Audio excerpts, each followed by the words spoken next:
السلام علیکم ورحمۃ اللہ وبرکاتہ۔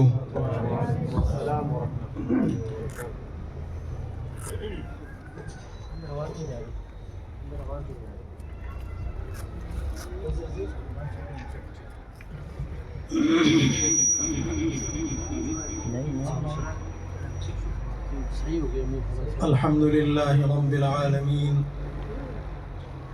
والصلاة والسلام على سید الانبیاء والمرسلین وعلى آلہ واصحابہ اجمعین ومن تبعهم بإحسان إلى يوم الدین۔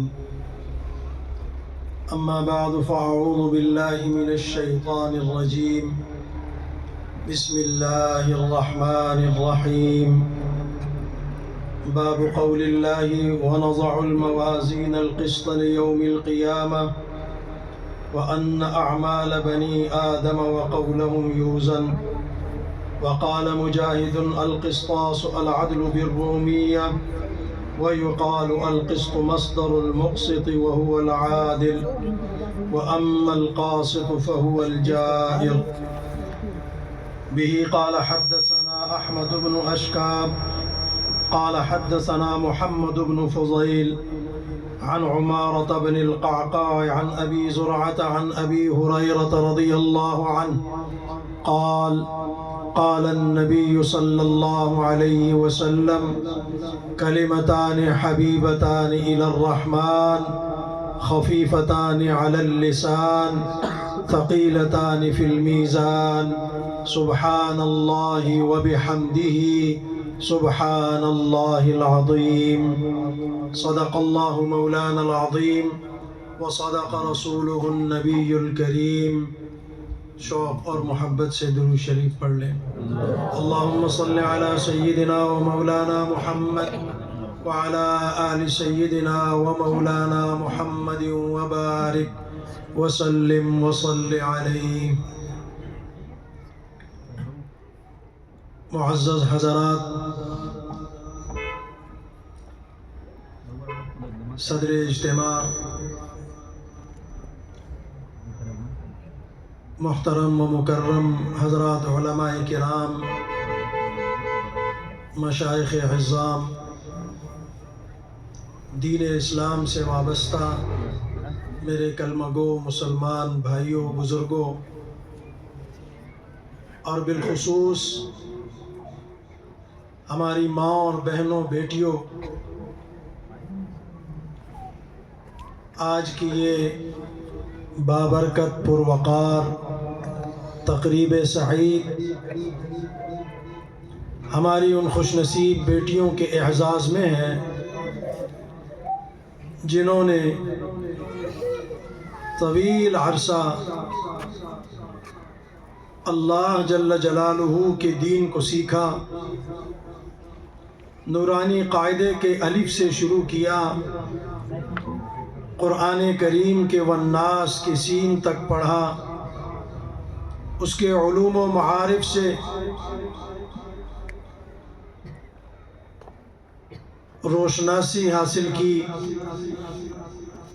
اور پھر امام الانبیاء، فخر موجودات، نبی آخر الزمان جناب محمد الرسول اللہ صلی اللہ علیہ وسلم کی مبارک احادیث کو اپنے استادوں کی زبان سے سنا، اپنے سینوں میں محفوظ رکھنے کی کوشش کی۔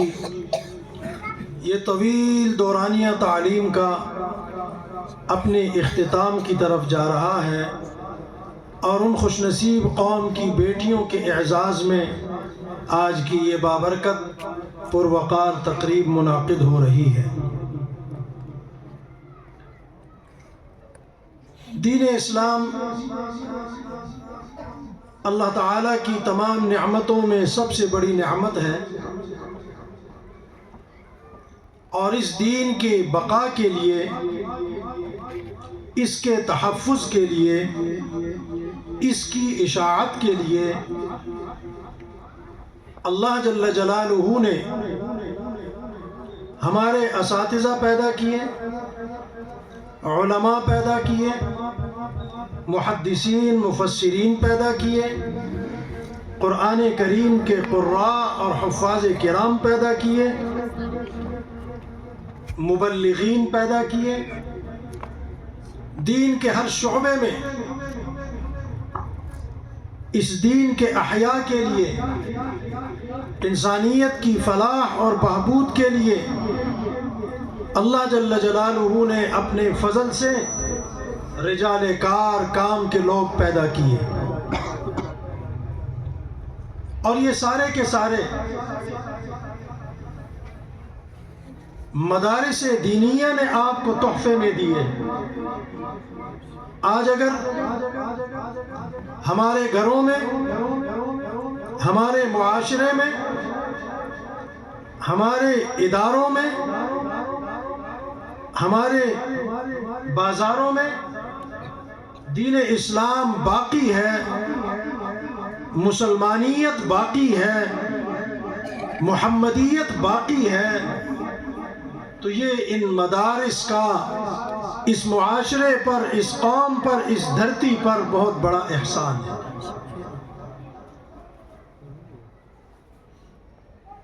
اسلام کی بقا کے لیے، مسلمانوں کی بقا کے لیے، جس طرح کائنات کی بقا کے لیے اسلام ضروری ہے،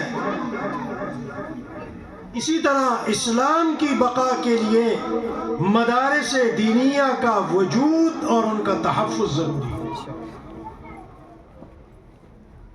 اگر مدرسہ نہ ہوتا تو میرے بچے کو قرآن کریم حفظ کرانے کے لیے قاری بھی نہ ملتا، ہمیں مصلی پر امامت کے لیے حافظ قرآن بھی نہ ملتا، مجھے اور میری بیٹیوں کو، بچوں کو حدیث پڑھانے کے لیے محدث بھی نہ ملتا، قرآن کریم کے علوم و معارف سمجھانے کے لیے قرآن کریم کا استاد تفسیر مفسر بھی نہ ملتا، میں نے زندگی شریعت کے اصولوں پر گزارنی ہے، فقہ کو سیکھنے کے لیے فقیہ بھی نہ ملتا، میں نے اپنے اعمال میں نکھار پیدا کرنا ہے تو مجھے خانقاہ کا شیخ طریقت بھی نہ ملتا، اور اعمال میں تسلسل لانا ہے، زندگی کو سنت کے مطابق لانا ہے تو میرے پاس تبلیغ کا مبلغ بھی نہ ہوتا اگر مدارس کا وجود اور ان کا تحفظ اور ان کا قیام باقی نہ رہتا۔ اللہ تعالیٰ کی یہ ساری نعمتیں وہ تعلیم دین کی صورت میں ہو، وہ جہاد اسلامی کی صورت میں ہو، وہ احادیث مبارکہ کو سیکھنے، سکھانے، پڑھنے کی صورت میں ہو، سمجھنے کی صورت میں ہو، قرآن کریم کو بہترین قرات کے ساتھ پڑھنے، اپنے بچوں کو پڑھانے، ان کو سکھانے، ماؤں بہنوں بیٹیوں کو پڑھانے سکھانے اور ان کے سینوں کو اللہ کے کلام سے منور کرانے کے لیے اگر آج ہمارے پاس یہ نعمت ہے، اسی طرح معاشرے میں تبلیغ کو پھیلانے، گھر گھر جا کر تبلیغ کرنے، دنیا کے آخری جزیروں میں جا کر تبلیغ کرنے، سمندروں میں، جنگلات میں، ملکوں میں، معاشروں میں اللہ کے دین کی تبلیغ کے لیے اگر مبلغین اور مراکز تبلیغ پیدا ہو رہے ہیں، اسی طرح کائنات کے نظام کو چلانے کے لیے رب کے حبیب نے فرمایا کہ اللہ اس وقت تک اس نظام کائنات کو نہیں لپیٹیں گے جب تک اللہ اللہ کرنے والا ایک مسلمان بھی باقی رہے۔ یہ اللہ اللہ کرانے والے مشائخ، یہ ہمارے دلوں کو اللہ کے نام اور درود شریف کے نور سے منور کرنے والی ہستیاں، یہ ذکر کے ترانے ہمیں ہماری بچوں کی زبانوں پر جاری کرنے والے، ہمیں سنت کے نور سے منور کرنے والی شخصیات، مشائخ طریقت، یہ سارے کا سارا فیضان اس مدرسے کا ہے۔ اور بدقسمتی کیا ہے، افسوس کیا ہے کہ ہم دنیا کے ایسے ملک میں رہ رہے ہیں جو اسلام کے نظریے کی بنیاد پر حاصل کیا گیا۔ دنیا میں 2 ممالک نظریے کی بنیاد پر بنے، اسرائیل کا ناجائز وجود وہ یہودی مذہب کی بنیاد پر بنا، قبضہ کی گئی زمین ہے، اور دوسرا اس کل کائنات میں اگر کوئی دھرتی رب نے نظریے کی بنیاد پر فقط اسلام کی بنیاد پر دیا، ہزاروں ماؤں جوانوں بوڑھوں کی قربانیوں کے نتیجے میں دیا، تو وہ اسلامی جمہوریہ پاکستان ہے۔ ہم سب نعرہ لگاتے ہیں پاکستان کا مطلب کیا؟ لا الہ الا اللہ محمد الرسول اللہ۔ بڑے جوش سے ہم نعرہ لگاتے ہیں، پشتون کا پنجابی سے، پنجابی کا پشتون سے، سندھی بلوچی گلگتی سب کا آپس میں، کشمیری سب برادریوں کا آپس میں رشتہ کیا، تو ہم زور سے کہتے ہیں لا الہ الا اللہ محمد الرسول اللہ۔ یہ ہے کہ نہیں؟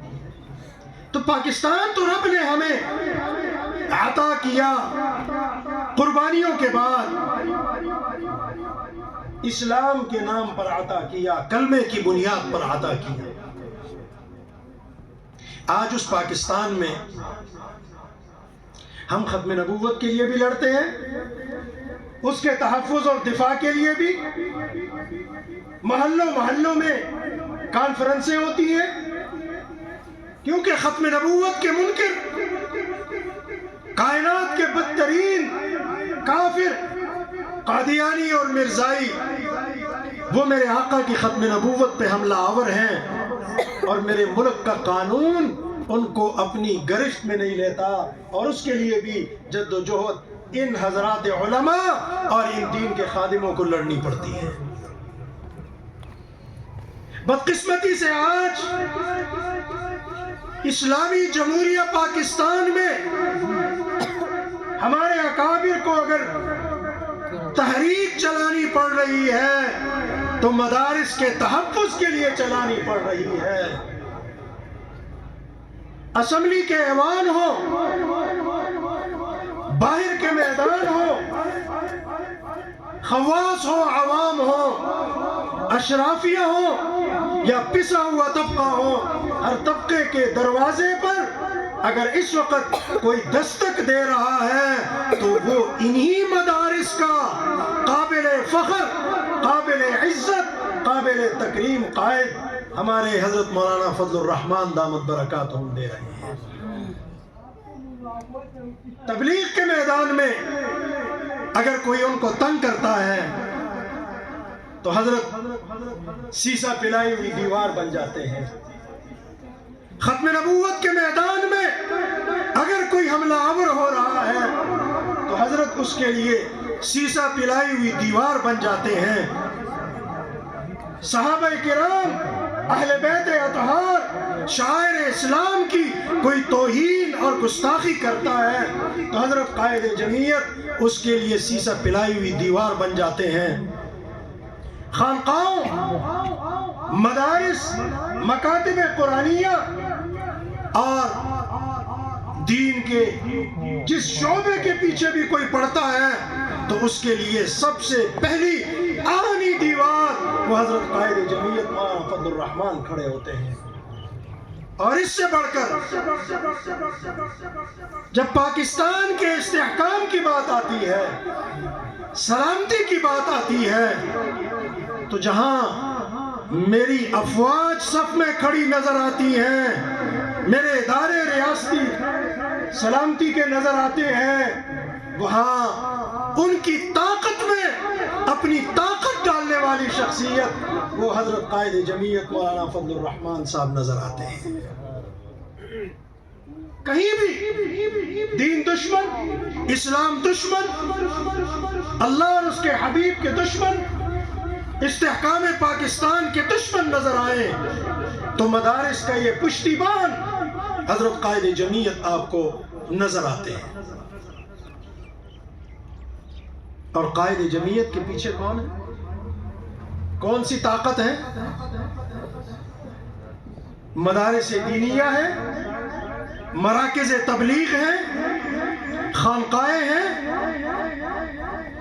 اسلام، پاکستان اور دین سے محبت رکھنے والا ہر بزرگ، جوان اور بیٹا ہے، اور گھروں میں بیٹھی پردے دار مائیں اور بہنیں ان کے لیے راتوں کو اٹھ اٹھ کے اپنے اللہ سے دعائیں کرتی ہیں.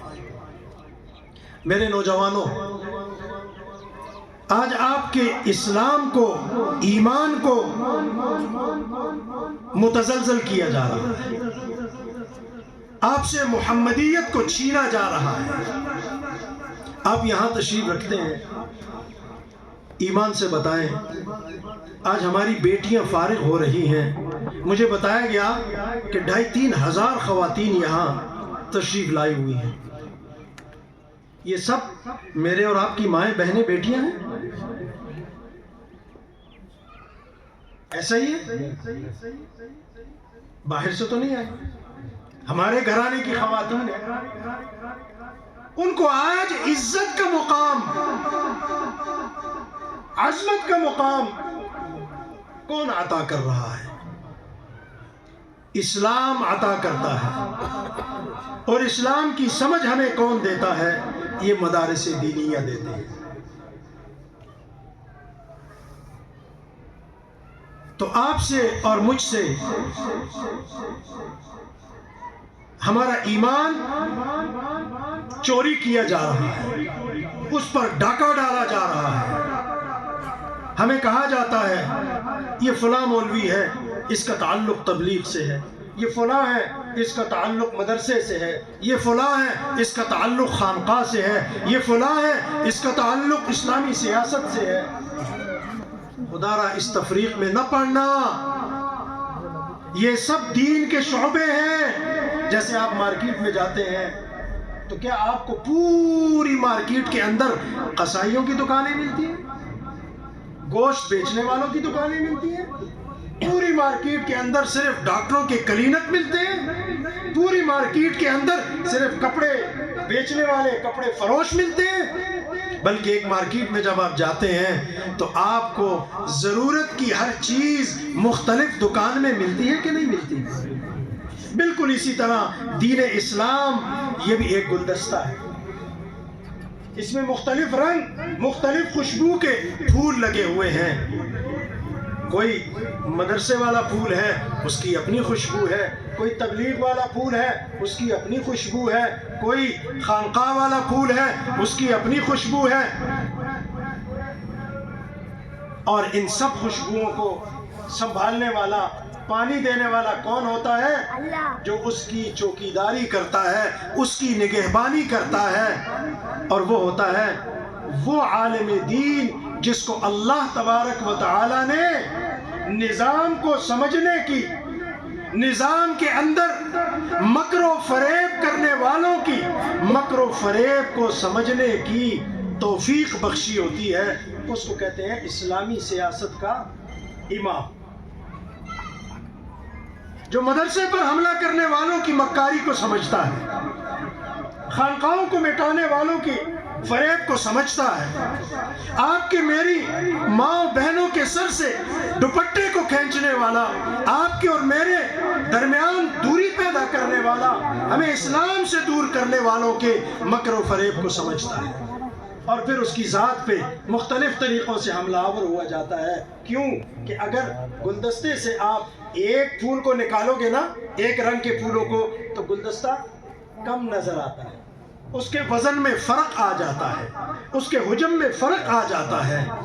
اسی لیے ہمیں یہ حکم دیا گیا کہ آپس میں متحد رہو، اتحاد قائم کرو، اتفاق قائم کرو. جس کو رب جل شانہ نے جس میدان میں قوت عطا کی ہے، اس کو مضبوط سے مضبوط تر کرتے چلے جائیں.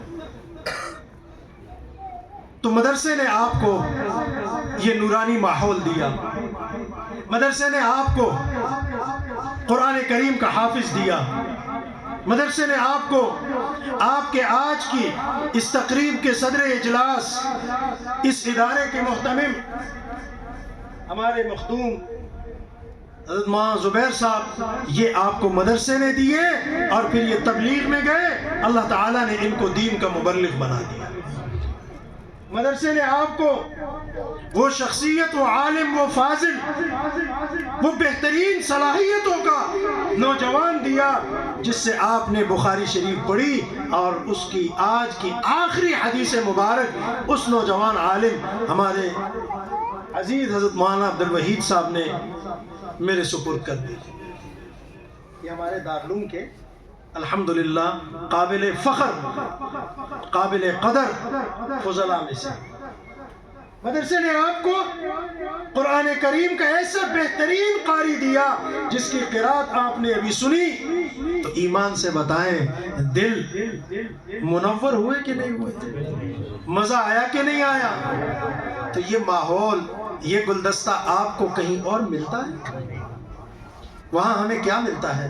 ماں بہنوں کی بے حرمتی ملتی ہے، وطن کے خلاف، اسلام کے خلاف کسی نہ کسی رنگ میں ہمیں نفرتیں ملتی ہیں، آپس میں برادریوں کو لڑایا جاتا ہے۔ ہم کہتے ہیں نہیں، آؤ آپ ہمارے بھائی ہو، ہم آپ کے بھائی۔ تو یہ سب کچھ اللہ تبارک و تعالی نے ہمیں اس مدرسے کی برکت سے عطا کیا۔ اس مدرسے کا دفاع کریں گے انشاءاللہ، کریں گے انشاءاللہ، ان کے ساتھ تعاون بھی کریں گے۔ یہ جو مائیں بہنیں آج ہزاروں کی تعداد میں پلاٹ میں بیٹھی ہیں باپردہ، ان کے لیے سائبان ہونا چاہیے، چھاؤں ہونی چاہیے، نہیں ہونی چاہیے؟ یہ کس نے کرنا ہے؟ حکمرانوں نے کرنا ہے؟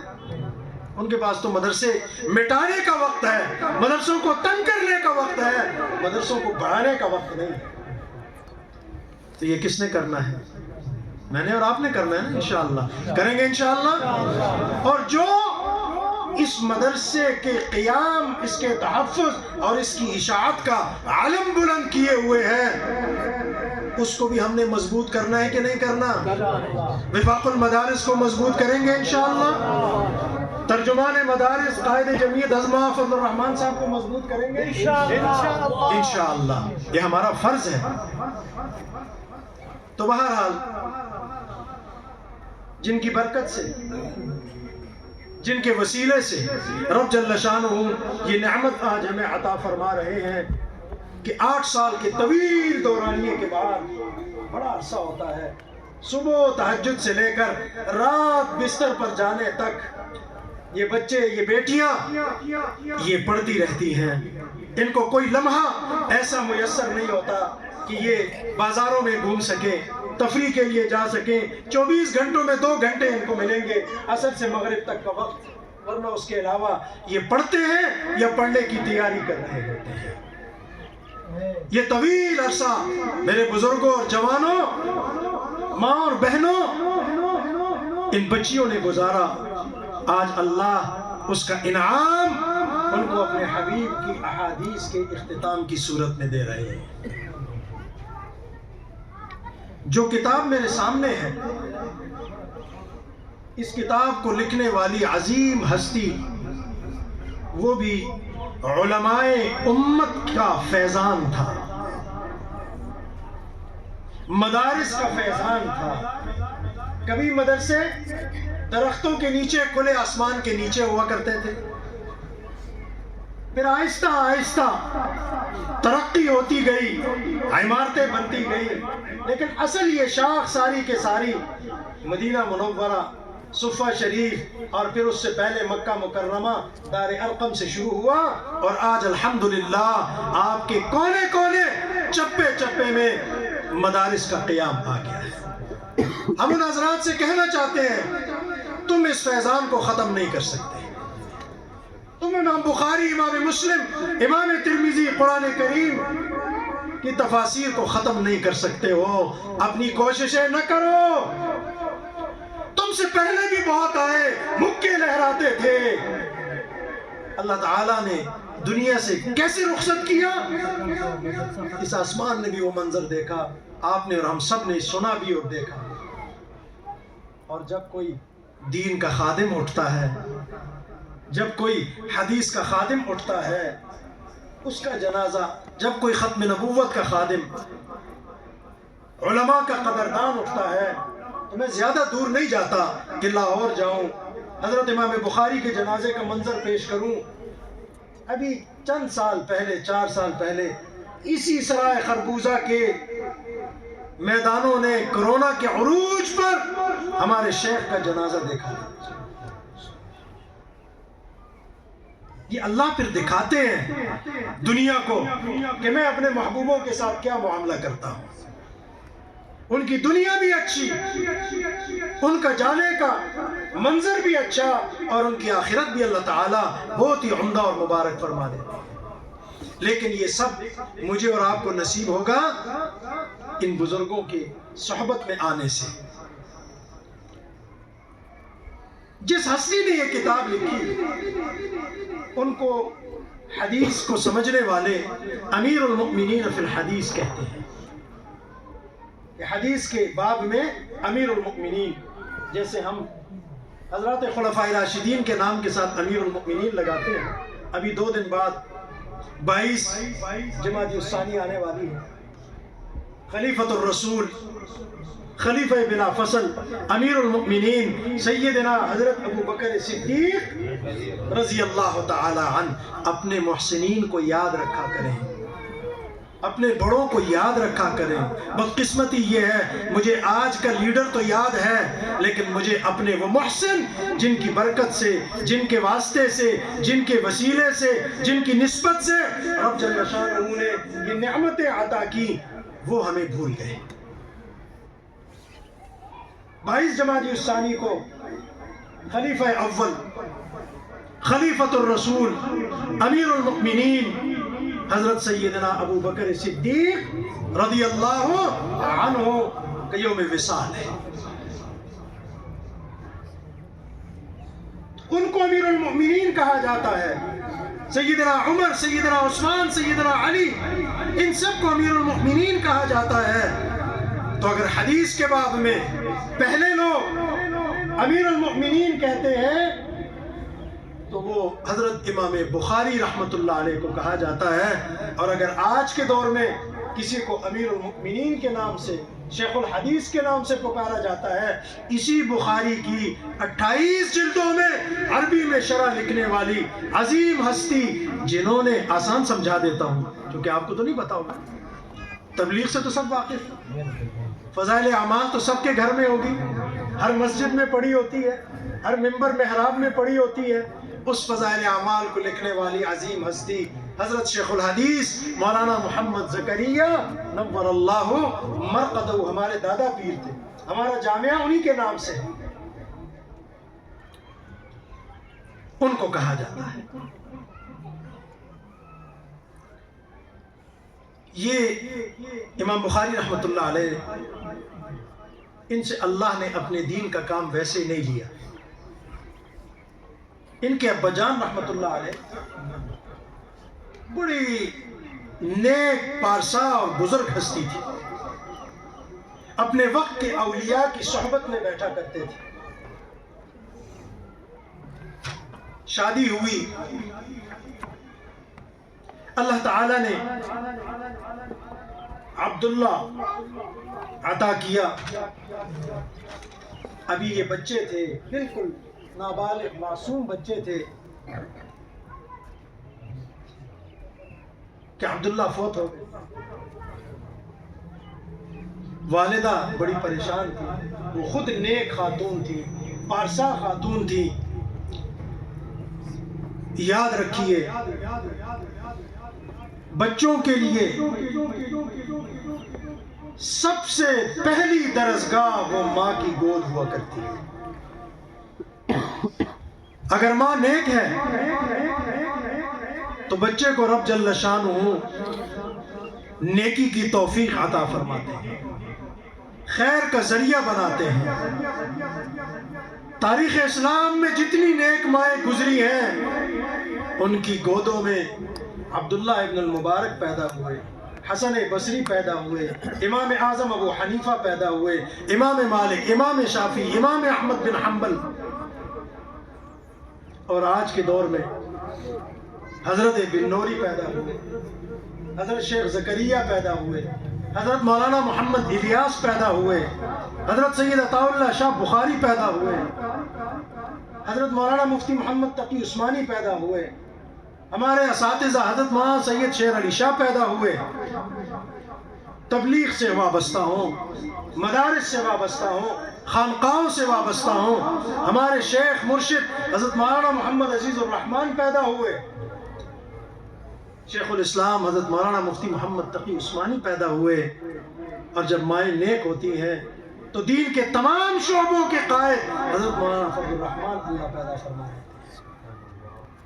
اللہ کسی دور میں مسلمانوں کو اپنی نیک ہستیوں سے محروم نہیں رکھتے، لیکن ماؤں بہنوں بیٹیوں، سب سے پہلے ہمیں اپنے کردار کو درست کرنا ہوگا، ہمیں اپنے دامن کو بچانا ہوگا، کیونکہ آپ کی گود میں آنے والا بچہ وہ کل کو کسی کا باپ بنے گا، کسی کا استاد بنے گا، وہ عالم بنے گا، وہ ڈاکٹر بنے گا، وہ انجینئر بنے گا، وہ جج جرنیل بنے گا، وہ معاشرے کا کوئی بڑا بنے گا، لیکن وہ کامل انسان تب بنے گا جب آپ کی گود بھی پاک ہوگی، جب آپ بھی اس کے لیے اس ماں کی طرح اپنے رب سے مانگیں گے، اللہ بیٹا تو نے دیا، بیٹی تو نے دی، اسے نیک بنا دے۔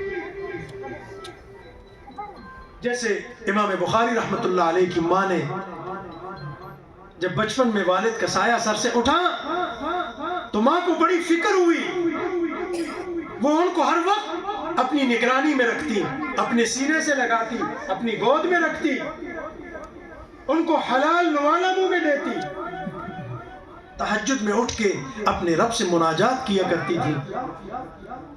اللہ کی شان، جب امام بخاری رحمت اللہ علیہ چلنا شروع ہوئے، آنکھوں کی بینائی چلی گئی، آزمائش پہ آزمائش، پہلے باپ کا سایہ شفقت اٹھا، یتیمی آ گئی، ماں اکیلی ذات ہے، بچے کی پرورش کی وجہ سے دوسری شادی نہیں کی کہ کہیں اس کی پرورش میں کمی واقع نہ ہو جائے، اس کی نگرانی میں کمی نہ آ جائے، اس کے حقوق کی ادائیگی میں کمی نہ ہو جائے۔ باپ کا بھی دل تھا، ماں کی بھی خواہش تھی، یہ اللہ کے دین کا عظیم خادم بن جائے، حدیث کا محدث بن جائے، قرآن کا مفسر بن جائے، دین کا فقیہ بن جائے، بہترین تبلیغ کا مبلغ بن جائے، خانقاہ کا عظیم شیخ طریقت بن جائے، اسلام کے دفاع کا عظیم مجاہد بن جائے۔ یہ ماں اور باپ کی خواہش تھی۔ باپ تو وہ خواہش ادھوری لے کر اپنے رب کی بارگاہ میں چلا گیا، ماں راتوں کو روتی تھی، اور جب کچھ امید پیدا ہوئی کہ اب اس کو مکتب میں ڈالوں گی، اس کی بینائی بچے کی چلی گئی۔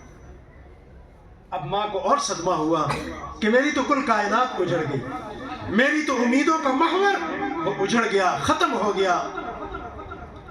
راتوں کو تہجد میں روتی تھی، نیند نہیں آتی، دل کو رونا، اپنے رب کے سامنے گڑ گڑاتی، اللہ میں نے تو تجھ سے آپ کے دین کے خادم کے طور پہ مانگا، اس کی تو بینائی چلی گئی، یہ پڑھے گا کیسے، دیکھے گا کیسے، چلے گا کیسے، میں تو عورت ذات ہوں، اس کو کیسے لے کر چلوں گی گلیوں میں، بازاروں میں۔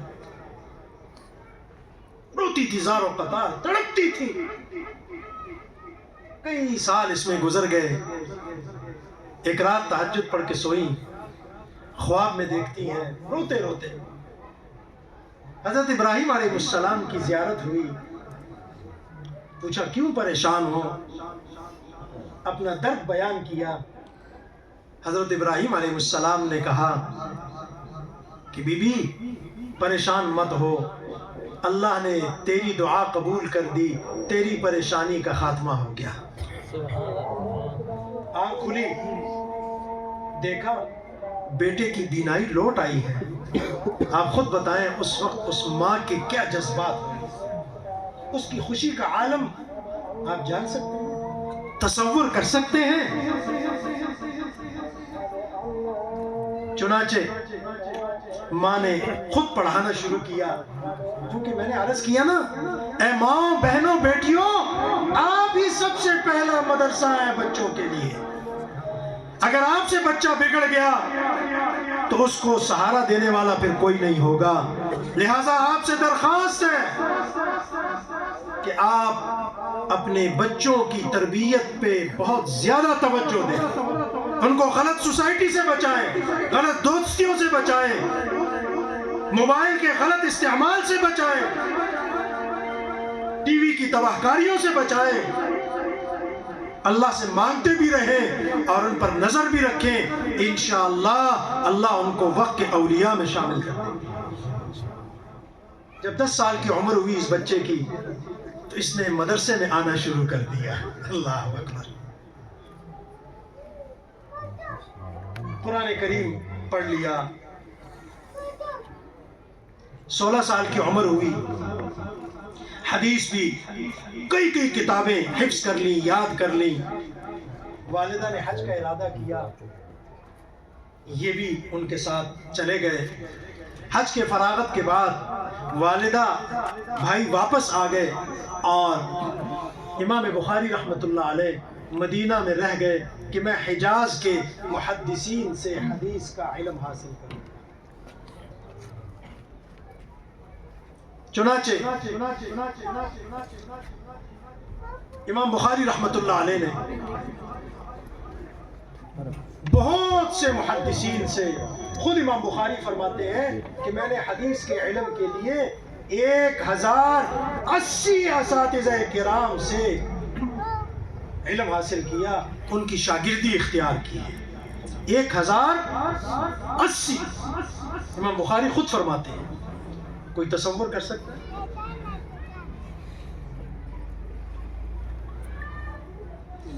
اور پھر اس حدیث کو حاصل کرنے میں، اس کو محفوظ کرنے میں اللہ نے بلا کا حافظہ دیا تھا۔ اس کو حاصل کرنے میں احتیاط کتنی برتتے تھے۔ ایک دفعہ ایک ملک کا سفر کیا، پتہ چلا وہاں ایک محدث ہے اور ان کے پاس عالی سند کی حدیث ہے۔ وہاں پہنچے، پوچھا، بتایا گیا کہ فلاں گھر ہے ان کا۔ گئے، ان کے گھر کے پاس ایک میدان تھا، وہاں وہ گھوڑے اپنے گھوڑے کو چرا رہے۔ وہ گھوڑا تھوڑا سا سرکش تھا تو یہ پکڑنے لگے، وہ بھٹکا اور بھاگ گیا۔ اس محدث نے اپنے چادر کے کونے کو اس انداز سے بنایا، جیسے میں یہ چادر ہے نا، اس کو لے کے ایسے کر دیتا ہوں۔ اس کا مطلب کیا ہے کہ اس کے اندر تیرے لیے چارہ پڑا ہوا ہے، اس کو پکڑنا ہے نا۔ وہ گھوڑے نے دیکھا کہ وہ تو ایسا کر رہے ہیں، وہ سمجھ گیا کہ میرے لیے کھانے پینے کا انتظام ہو گیا۔ لوگ کہتے ہیں مولوی کھائے گا کہاں سے؟ اللہ کا قرآن ہمیں سبق دیتا ہے، وَيَرْزُقُهُ مِنْ حَيْثُ لَا يَحْتَسِبُ، تمہاری روزی میرے خزانوں میں ہے۔ اور اللہ ہمیں ایسا کھلاتے ہیں، یقین مانے کہ آپ تصور بھی نہیں کر سکتے۔ جو مقدر میں رب جل شانہ نے لکھا ہے، حالانکہ معاشرے کا سب سے پسا ہوا طبقہ معاشی لحاظ سے یہ علماء کا ہے۔ اگر میں آپ میں سے کسی کو کھڑا کروں، آپ سے پوچھوں کہ آپ کے گھر کے قریب جو سکول ہے، وہاں جو چوکیدار ہے سرکاری، اس چوکیدار کی تنخواہ کتنی ہے، تو جتنی آپ بتائیں گے نا، تو میرے مدرسے کے شیخ الحدیث صاحب کی، جو سب سے عالی مسند پر بیٹھتا ہے، اونچے گریڈ کا، آج کہتے ہیں میرا بچہ اس نے ڈگری لے لی، پی ایچ ڈی کر لی، ہم اس کے مخالف نہیں ہیں، ہرگز مخالف نہیں ہیں۔ ہمیں معاشرے میں اچھے ڈاکٹر، اچھے انجینئر، اچھے کلرک، اچھے سائنسدان، اچھے جج، اچھے جرنیل چاہیے، لیکن ہمارا مطالبہ ہے کہ وہ مسلمان ہو، ایمان سے مزین ہو، ایمان کے نور سے منور ہو۔ یہ ہماری ضرورت ہے، لیکن ہمیں بڑے فخر سے کہتے ہیں جی آپ یہ پڑھائیں، ہم آپ کو بڑی ڈگریاں دیں گے. ان ڈگریوں والوں کا حال دیکھا ہے؟ بی اے کیا ہوتا ہے بیچارہ, پی ایچ ڈی کیا ہوتا ہے بیچارہ, اور وہ 20-20 ہزار روپے پہ نوکری کر رہا ہوتا ہے, دکانداری کر رہا ہوتا ہے. اس ڈگریوں کو چاٹنا ہے جب تم اس ڈگری والے کی قدر ہی نہیں کر سکتے. قربان جاؤں اپنے اللہ پہ, جب اس کریم رب کے دین کی جو ڈگری حاصل کرتا ہے, اللہ کے حبیب صلی اللہ علیہ وسلم فرماتے ہیں العلماء ورثۃ الانبیاء. ڈگری کا مقام دیکھنا ہے, مرتبہ دیکھنا ہے. آؤ میرے آقا فرماتے ہیں علماء تو انبیاء کے وارث ہیں, مجھ محمد پاک کے وارث ہیں. اور ان علماء نے الحمدللہ, اے قوم جو آپ نے ان کے ذمہ کام دیا تھا, انہوں نے پوری امانتداری, دیانتداری کے ساتھ اعلیٰ تعلیم دے کر آپ کے بچوں کے سامنے اور آپ کے سامنے یہ اونچے مقام پر گئے. آپ نے ان سے کہا میرے بچے کو قرآن کا حافظ بناؤ, انہوں نے بنایا کہ نہیں بنایا؟ آپ نے کہا میرے بچے کو قرآن کا قاری بناؤ, قاری صاحب نے بنایا کہ نہیں بنایا؟ آپ نے کہا میرے بچے کو حدیث پڑھاؤ, مولانا عبدالوحید صاحب نے پڑھایا کہ نہیں پڑھایا؟ آپ نے کہا میرے بچے کی تربیت کرو, حضرت مولانا نے وہ تربیت کی کہ نہیں کی؟ ہر میدان میں, ہر کام میں جو ذمہ آپ نے ان کو دیا تھا وہ تو انہوں نے پورا کر دیا. اور جن لوگوں کو آپ نے ووٹ کی ایک پرچی دی تھی کہ میری گلیاں درست کرو, مجھے پانی کی تکلیف ہے وہ دے دو, میری گیس ہے وہ دے دو, مجھے روزگار دے دو, فیض صاحب دیا تھا کہ نہیں؟ وہ ساری امیدیں پوری ہو گئی اور مرتے دم تک یہ پوری بھی نہیں کر سکتے. اسی لیے تو ہم آپ کو دعوت دیتے ہیں کہ آؤ ہمارے قافلے میں شامل ہو جائیں. آپ کا انشاءاللہ دین بھی بچے گا, آپ کی امنگیں بھی جوان ہوں گی, آپ کی دنیا بھی اللہ تعالیٰ اچھی کریں گے اور آپ کی آخرت بھی اللہ تعالیٰ اچھی کریں گے. آئیں گے ہمارے قافلے میں, شامل ہوں گے؟ یہ ہمارے نوجوان بھائی ہمارے. امام بخاری رحمۃ اللہ علیہ نے اس کو ہاتھ میں پکڑا, وہ گھوڑا بھاگتا ہوا آیا اور جیسے وہ قریب ہوا, منہ اس نے قریب کیا, اس محدث نے مہار سے اس کو پکڑ لیا اور انہوں نے یوں جھاڑا, اس میں کچھ بھی نہیں تھا. امام بخاری رحمۃ اللہ علیہ نے جب اس منظر کو دیکھا, ان سے پوچھا کہ آپ نے اس گھوڑے کو دھوکہ دیا, میں آپ سے حدیث حاصل کرنے آیا تھا, اب نہیں لوں گا. جو جانور کو دھوکہ دے سکتا ہے شاید کہ وہ حدیث میں بھی گڑبڑ کر سکتا. اتنی احتیاط کی انہوں نے, اپنے آپ کو اتنا تہمتوں سے, گناہوں سے بچایا. ایک مرتبہ کشتی کا سفر کر رہے تھے, ماں نے کچھ اشرفیاں دے دی, 1000 اشرفیاں اس زمانے کی. انہوں نے گھٹڑی میں ساتھ رکھی, بحری جہاز میں بیٹھ گئے. اور بھی لوگ تھے اس زمانے میں, یہ جہاز تو ہوتے نہیں, بحری جہاز تھے. سفر شروع کر دیا. راستے میں ان کو ایک نوسرباز ٹکر گیا. ہوتا ہے نا, آپ جب گاڑی میں سفر کرتے ہیں تو کہیں کونے میں ایک آدمی بیٹھا ہوتا ہے, بڑے غور غور سے ہر مسافر کو دیکھتا ہے کہ اس کی کیا پوزیشن ہے, جیب بھاری ہے یا ہلکا ہے, اس کی پوزیشن کیا ہے, وہ اندازہ لگا لیتا ہے. اس نے, نوسرباز نے اندازہ لگا لیا. امام بخاری رحمۃ اللہ علیہ خاموش رہتے تھے, بس اپنے کام سے غرض رکھتے. تو جا کے ان کے ساتھ سلام دعا علیک سلیک ہو گئی. امام بخاری نے اس پر اعتماد کر دیا. اللہ والے بہت جلدی اعتماد کرتے ہیں. تو اعتماد کے بعد اس کو بتایا کہ میری اس گٹھڑی کا جب میں نہ ہوں تو خیال رکھا کرو, اس میں 1000 اشرفیاں پڑی ہیں. دکھا دی اس کو. اس کو اور کیا چاہیے تھا, وہ تو اسی مقصد سے چڑھا ہوا تھا. دن گزر گیا, رات گزر گئی. اگلے دن اس نے شور شروع کر دیا جہاز میں, چلانا شروع کر دیا, چیخنا شروع کر دیا. واویلا ایسے بیل کرتے ہیں, آنکھ سے ایک آنسو بھی نہیں جا رہا اور شور چل رہا ہے. اللہ ایسے ماتم سے ہم سب کی حفاظت. اس نے ماتم شروع کر دیا. ماتم حرام ہے اسلام میں. اس نے ماتم شروع کر دیا. سارے جہاز والے اکٹھے ہو گئے. بھائی کیا ہوا کیا ہوا بتاؤ تو صحیح, ہوا کیا, مسئلہ کیا ہے تجھے, کوئی تکلیف ہے کوئی؟ سب آ گئے. اس نے کہا نہیں نہیں, میری 1000 اشرفیوں کی گٹڑی گم ہو گئی ہے, کسی نے اٹھائی ہے. اب سارے انکار کر رہے ہیں کہ نہیں نہیں نہیں. جہاز والوں نے کہا چلو سب کی تلاشی لے. تلاشی لینا شروع کی. امام بخاری رحمۃ اللہ علیہ سمجھ گئے کہ اوہو, اس ظالم کو تو میں نے بتایا تھا میرے پاس 1000 اشرفیاں ہیں, اب اگر مجھ سے برآمد ہوں گی تو لوگ مجھ پہ شک کریں گے. انہوں نے اپنا دامن بچانے کے لیے اس 1000 اشرفیوں کی گٹڑی کو آہستہ سا بحری جہاز کے سے نیچے سمندر میں پھینک دیا. جب ان کی باری آئی, اب یہ دل میں خوشیاں پھوٹ رہی تھی, ابھی مجھے 1000 اشرفیاں مل جائیں گی. ان کی تلاشی لی گئی, ان کے پاس بھی کچھ نہیں, خالی ہاتھ.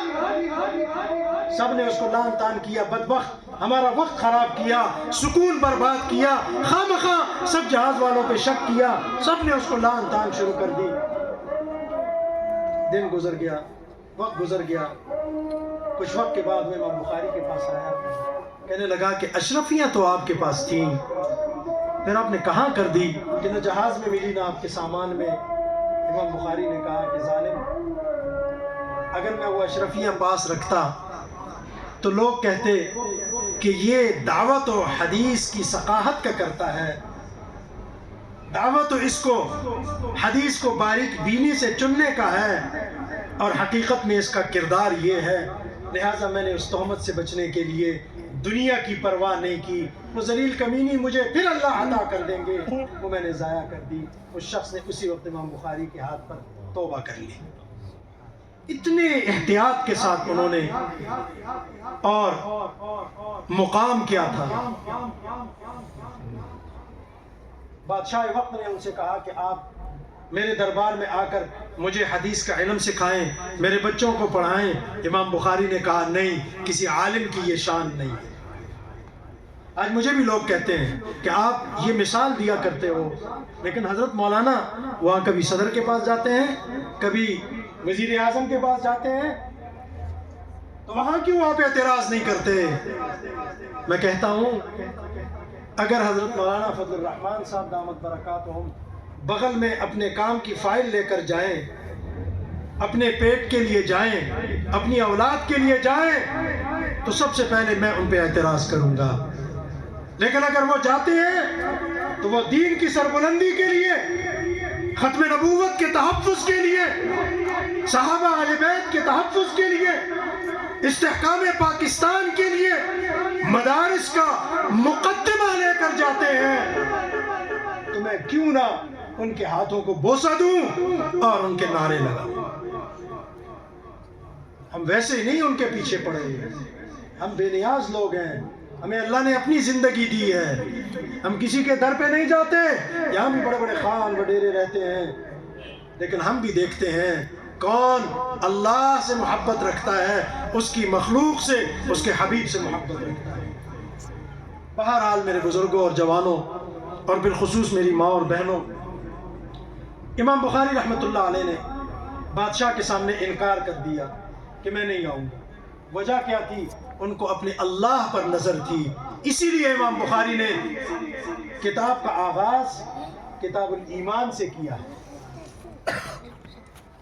ایمان کب مکمل ہوتا ہے؟ جب تم اللہ کی وحدانیت کا اعلان اور اقرار کرتے ہو, اور اپنی کتاب کا اختتام اس ایک بخاری شریف جس کے اندر کل مجموعی احادیث کا جو ذخیرہ ہے وہ 9080 احادیث کا ہے, اور یہ ذخیرہ امام بخاری نے اکٹھے کیا ہے 6 لاکھ احادیث مبارکہ سے.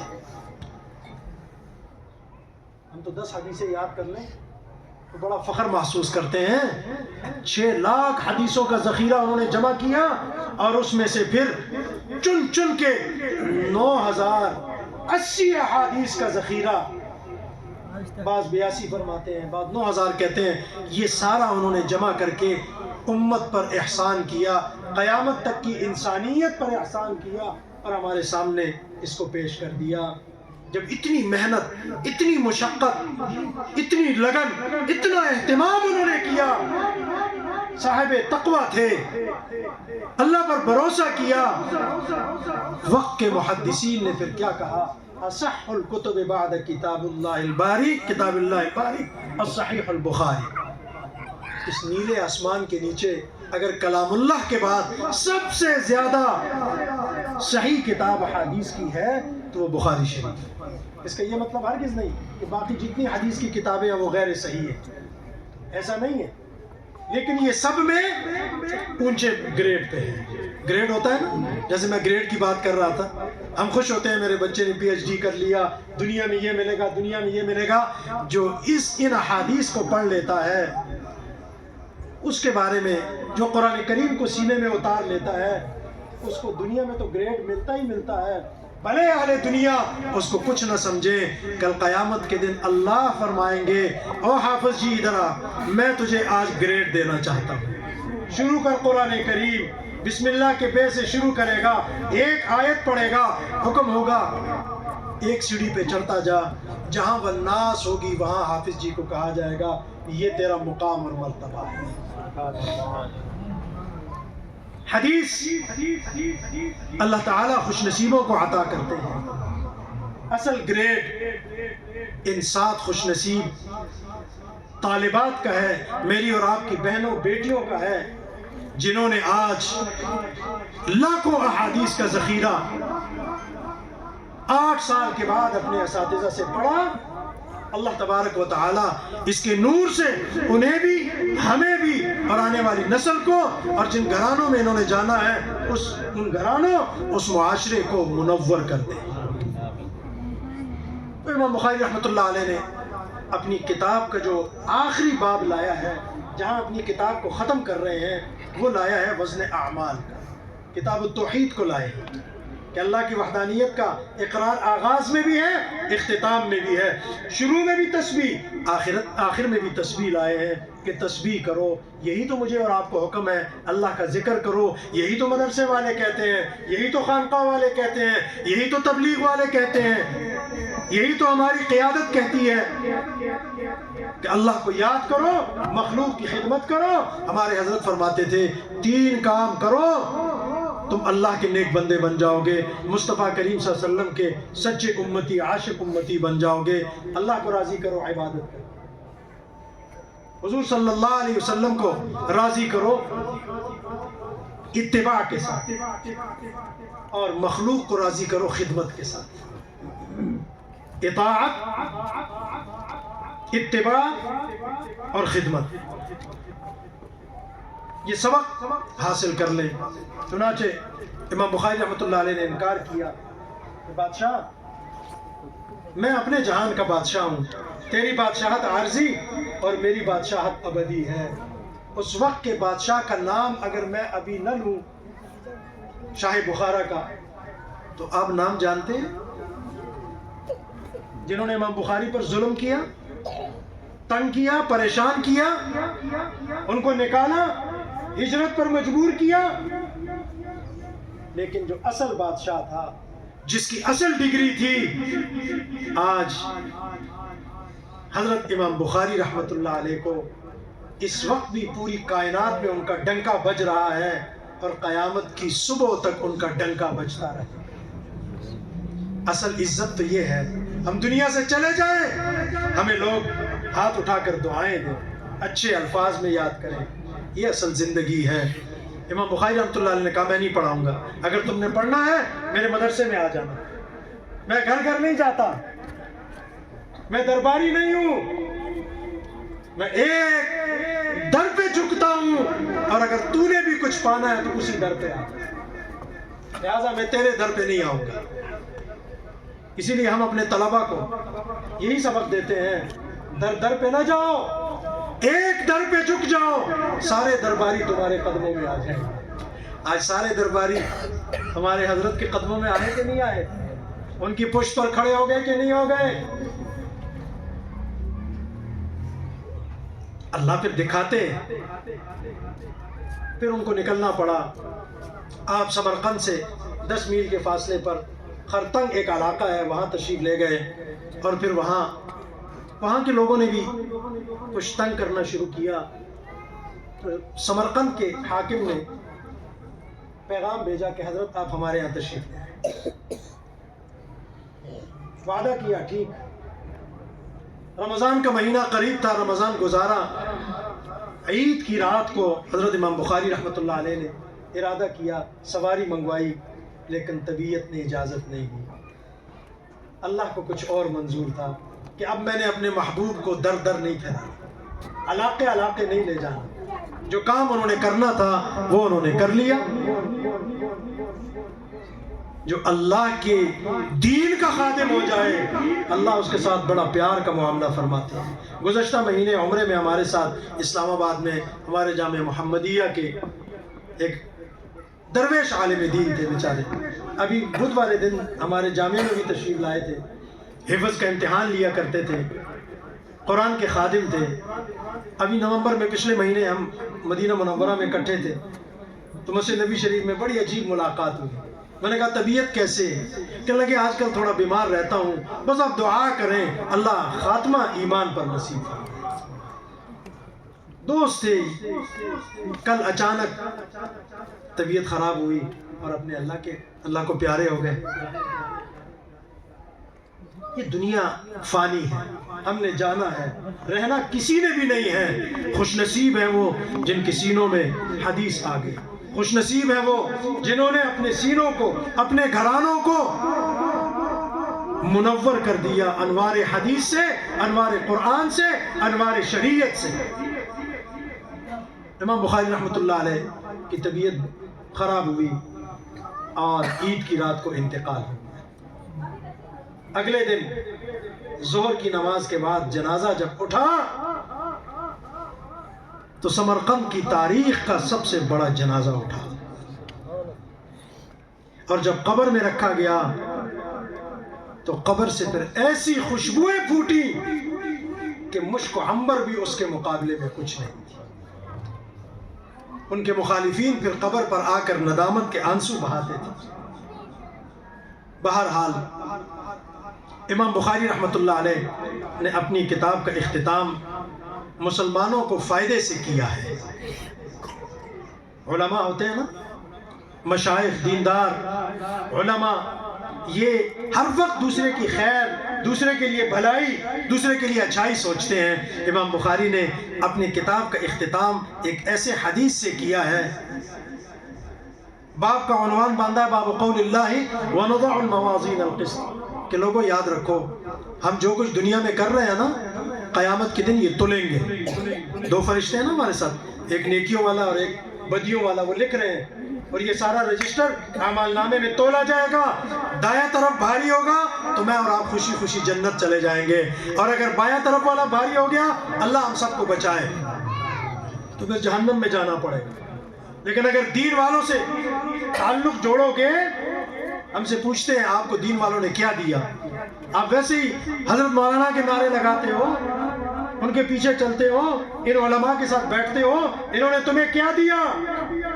میں کہا کرتا ہوں سر سے لے کر پاؤں تک حضور کی سنت سے مزین کر دیا. حضور کی سنت میرے زندگی میں لے آئے. یہ کیا زندگی ہوگی کہ میں اس حلیے میں جاؤں؟ کل قیامت کے دن آقا پاک صلی اللہ علیہ وسلم دیکھتے ہی فرمائے دنیا میں اپنی شکل و صورت میرے جیسے نہیں بنائی، اور آج شفاعت کی امید لے کے آ گیا، چل ہٹ جا میرے سامنے سے. خدا کے لیے اپنے چہروں کو، اپنے لباس کو، اپنے گھر کے ماحول کو اپنے پیارے آقا پاک صلی اللہ علیہ وسلم، ان کے پاک صحابہ، اہل بیت، اولیاء امت کی طرح ڈھال دو. اللہ قرآن میں فرماتے ہیں لَقَدْ كَانَ لَكُمْ فِي رَسُولِ اللَّهِ أُسْوَةٌ حَسَنَةٌ، تمہارے لیے میرے حبیب کا بہترین نمونہ تھا. کیا آقا پاک صلی اللہ علیہ وسلم کے بال انگریزی تھے؟ کیا آقا پاک صلی اللہ علیہ وسلم کے چہرے مبارک پر داڑھی تھی کہ نہیں تھی؟ آپ کی شلوار ٹخنوں سے اوپر ہوتی تھی یا نیچے ہوتی تھی؟ آقا پاک صلی اللہ علیہ وسلم کہ جیسا چہرہ حلیہ تھا مسلمانوں ویسا بناؤ. اللہ کی قسم یہ جو ہم روز عجوبہ بنتے ہیں نا، نمونہ بنتے ہیں، اس میں کچھ بھی نہیں رکھا. پیسے کبھی ضیاء ہے اور خوش کوئی بھی نہیں ہوتا. کوئی کہتا ہے ادھر سے بال ٹھیک نہیں ہے ایسے بنا لو، کوئی کہتا ہے ایسے بنا لو. مجھے کوئی نہیں کہتا کہ بھئی پگڑی ایسے کر لو، ایسے کر لو، ایسے کر لو. عمامہ ہے، سنت ہے آقا کا، میں نے سر پہ رکھ دیا. میرے دائیں بائیں دیکھ لو، یہ نیچے بیٹھے ہوئے دیکھ لو. یہ چہرہ خوبصورت لگ رہا ہے کہ نہیں لگ رہا؟ اگر میرے چہرے پر، سر پر عمامہ نہ ہوتا، بال انگریزی ہوتے، چہرے پر داڑھی نہ ہوتی، تو آپ یہاں بیٹھتے، مجھے بیٹھنے دیتے، حدیث کا درس مجھے دیتے؟ میں گناہگار ہوں. لیکن اس حلیے کی برکت ہے کہ نہیں ہے؟ یہ کون سا حلیہ ہے؟ یہ محمدی حلیہ ہے. تو جب میں اچھا لگ رہا ہوں، آپ بھی اچھے لگنے چاہیے. ہم بھی تو لالچی لوگ ہیں، تو محمدی بنائیں گے نا انشاءاللہ. اپنے چہروں کو بھی محمدی بنائیں گے، اپنی ماؤں بہنوں کو بھی پردے کی ترغیب دیں گے، بچوں کو بھی دیندار بنائیں گے. خوب دنیا کماؤ، لیکن حضور پاک صلی اللہ علیہ وسلم کے طریقوں سے بغاوت کر کے نہیں، آپ صلی اللہ علیہ وسلم سے وفاداری کر کے. اللہ دنیا بھی اچھی کریں گے، آخرت بھی اچھی کریں گے. تو فرمایا کہ تم جو عمل کر رہے ہو نا، یہ اللہ گواہ ہے اور دیکھ رہے ہیں، فرشتے لکھ رہے ہیں. اپنے اعمال درست کرو، یہ تولے جائیں گے قیامت کے دن. آگے علمی بحث ہے، اور وہ انشاءاللہ محترم حضرت محمد عبدالوحید صاحب نے اپنی طالبات کو پڑھا دی ہوں گی. حدیث، یہ ہمارا دین جو ہے نا، اس کا تعلق نسبت اور سند کے ساتھ ہے.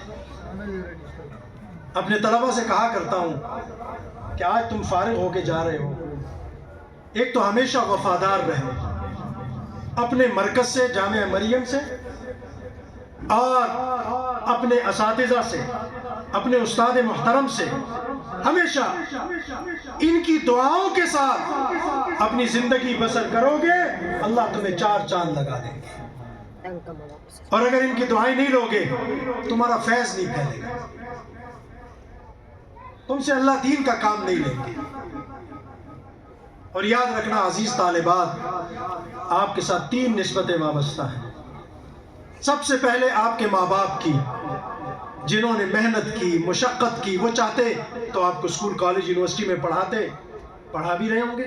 وہ چاہتے تو آپ کو کوئی سینٹر کھول دیتے، اس میں آپ کام کرتے. لیکن انہوں نے نہیں کیا، انہوں نے آپ کو اللہ کے دین کے لیے وقف کر دیا کہ تم ہمارے لیے دنیا اور آخرت میں نجات کا ذریعہ بن جاؤ.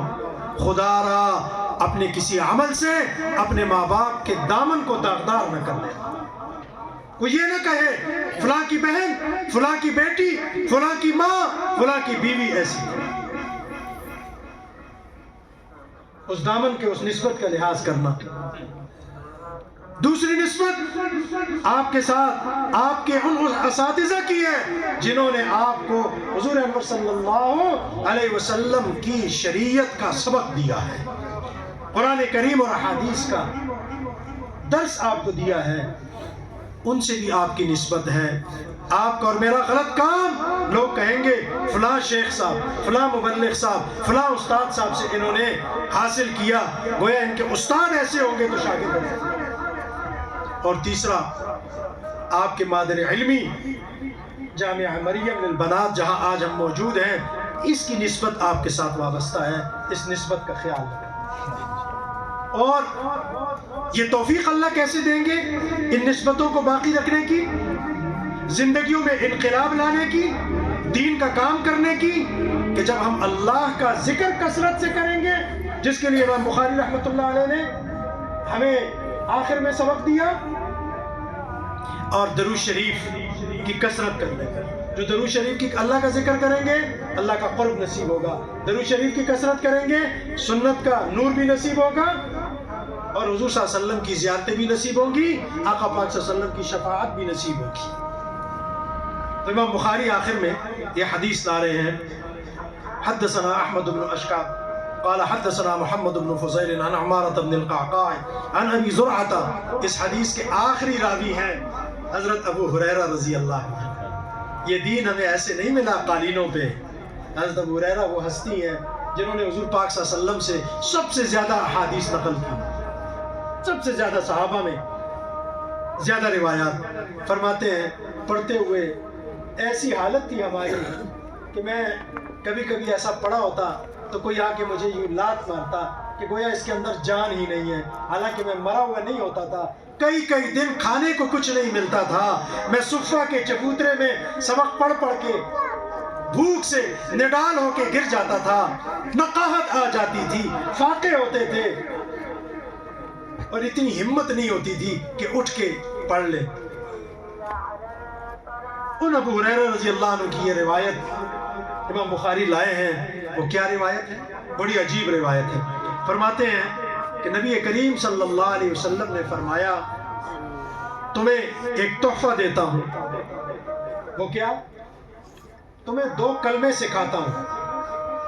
2 کلمے سکھاتا ہوں، اللہ کی تعریف کے، حمد کے، اللہ کو پکارنے کے، اللہ کو یاد کرنے کے، اللہ سے مناجات کرنے کے. وہ کیا ہے؟ وہ کلمے، ان کی خصوصیت کیا ہے؟ فرمایا کلمتان حبیبتان. 2 کلمے ہیں ایسے ہیں جو اللہ کو بڑے پیارے ہیں. اللہ، مجھے کوئی کہہ دے کہ آپ کے ابا جی کو یہ چیز بڑی پیاری ہے تو میں تو کوشش کروں گا نا ان کے پاس لے کے جاؤں تاکہ ان کا پیار سمیٹوں. آپ کو پتہ چل جائے آپ کے استاد جی کو یہ چیز پیاری ہے، آپ لے کے جاتے ہیں کہ نہیں؟ جاتے ہیں نا؟ ماں باپ کے لیے لے کے جاتے ہیں کہ نہیں؟ بیوی بچوں کے لیے لے کے جاتے ہیں کہ نہیں کہ ان کا پیار مجھے ملے، محبت بڑھے. حضور صلی اللہ علیہ وسلم فرماتے ہیں تمہیں 2 کلمے تحفتاً دے رہا ہوں. وہ ایسے کلمے ہیں اللہ کو بڑے پیارے ہیں، بڑے پسند ہیں، بڑے محبوب ہیں. اچھا جی، مان لیا. فرمایا صرف اسی پر بس نہیں ہے. اب یہ گمان ہوتا ہے کہ 2 کلمے تو ہوں گے لیکن وہ تو بڑے مشکل ہوں گے پڑھنے میں. خیال آتا ہے بڑے مشکل ہوں گے. فرمایا نہیں، خفیفتان علی اللسان، رحمان کو بڑے محبوب ہیں. لیکن تم پریشان نہ ہو، جو چیز اللہ کو بہت محبوب ہے تو تم سمجھو گے، میں سمجھوں گا، مائیں بہنیں سمجھیں گی کہ شاید ان کا ادا کرنا بڑا مشکل ہوگا. فرمایا نہیں، خفیفتان علی اللسان، زبان پر بہت ہی آسان ہے. ایسے آسان جیسے شہد چمچ میں زبان پہ رکھو تو وہ حلق کے نیچے خود بخود اتر جاتا ہے. کافی رکھو وہ پگھلتی چلی جاتی ہے. ڈسپرین کو گلاس میں پانی میں ڈالو وہ پگھل جاتی ہے، پانی میں گھل جاتی ہے. اسی طرح پریشان نہ ہو، اللہ کو یہ 2 پسندیدہ کلمے یہ زبان پر بہت آسان ہے. اب ہم کہتے ہیں، انسان سوچتا ہے کہ چلو اللہ کو بڑے پیارے، یہ کرم ہوا زبان پہ آسان. لیکن اگر وہ اتنے ہلکے ہیں، زبان پہ آسان ہے، تو اس کا مطلب ہے کہ جب قیامت کے دن اعمال کا وزن تولا جائے گا، پلڑے میں اعمال رکھے جائیں گے، تولے جائیں گے، اس وقت پھر یہ وہاں بھی ہلکے ہوں گے. فرمایا نہیں، ثقیلتان فی المیزان، پریشان نہ ہو، وہ آپ کے اعمال نامے کو انتہائی وزنی بھی کر دیں گے. پہاڑوں برابر گناہ ہوں گے، یہ 2 کلمے ان سے بھی بھاری ہو جائیں گے. وہ کلمے کیا ہیں؟ سب دہرا لیں. سبحان اللہ و بحمدہ، سبحان اللہ العظیم. پھر پڑھ لیں سبحان اللہ و بحمدہ، سبحان اللہ العظیم، سبحان اللہ و بحمدہ، سبحان اللہ العظیم. اللہ تبارک و تعالی نے یہ عظیم انعام ہم پہ فرمایا، اور جس ہستی امام بخاری رحمۃ اللہ علیہ کی برکت سے فرمایا، ان کو اللہ نے 62 سال کی عمر عطا فرمائی تھی. اگر انسان اپنا مشغلہ بنا لے کہ اپنی زندگی کو میں اللہ کی رضا کے کاموں میں صرف کروں گا، تو پھر اللہ اس کو اپنا محبوب بنا لیتے ہیں.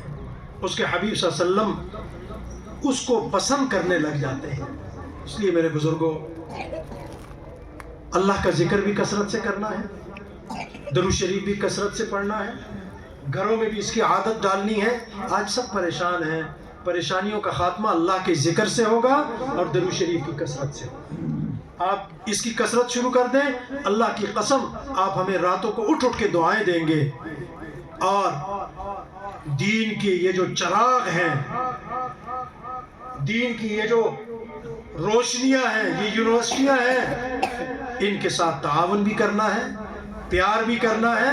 1 روپے کی اللہ نے توفیق دی ہے، وہ بھی اس پہ خرچنا ہے کہ یہ صدقہ جاریہ ہے۔ جنہوں نے اس مدرسے کو آباد کرنے میں ریت کا 1 ذرہ بھی حضرت مولانا کو دیا، آج وہ قبروں میں ہوں گے ان میں سے بہت سارے، لیکن آج کی اس حدیث کی برکتیں، اس کا فیض، اس کی نیکیاں اللہ تبارک و تعالی ان کو قبروں میں بھی عطا فرما رہے ہوں گے۔ اللہ جل شانہ ہم سب کی اس حاضری کو قبول فرمائے اور ہمارے اس مرکز کو تا صبح قیامت شاد اور آباد فرمائے، اس کی وسعتوں میں، اس کی بہاروں میں اور اضافہ فرمائے۔ جتنے علماء یہاں تشریف لائے ہیں آپ حضرات، اللہ ان کی حاضری کو قبول فرمائے اور ہمیں ان کی قدردانی کی توفیق عطا فرمائے۔ اساتذہ حدیث کو بالخصوص حضرت معتمم صاحب، حضرت محمد الوحید صاحب، ان کی زندگی عمروں میں برکت فرمائے۔ میں مبارکباد پیش کرتا ہوں اپنی ان خوش نصیب بہنوں اور بیٹیوں کو جنہوں نے اپنے سینوں کو اپنے پیارے آقا صلی اللہ علیہ وسلم کے حدیث سے ان اساتذہ کے ذریعے منور کیا۔ ان کی ماں بہنوں کو، ان کے والدین کو، ان کے رشتہ داروں کو اور معاونین ادارہ کو، سب کو مبارکباد پیش کرتا ہوں۔ انشاءاللہ 16 جنوری کو آپ کے مرکز بڑے خانقاہ دارالعلوم زکریا، انشاءاللہ وہاں بھی بڑا اجتماع ہوگا، عرب و عجم کے بڑے بڑے اکابر علماء تشریف لائیں گے، تبلیغ سے وابستہ بھی، خانقاہ سے وابستہ بھی، دین کے ہر شعبے سے وابستہ حضرات، آپ اور آپ کے رفقا کو اس میں بھی آنے کی دعوت ہے، تشریف لائیں گے انشاءاللہ۔ کچھ وقت نیکوں کے ساتھ گزاریں گے نا تو پھر اللہ تبارک و تعالی ہمیں بھی نیکی پھیلانے والا بنا دیں گے۔ وآخر دعوانا الحمدللہ رب العالمین۔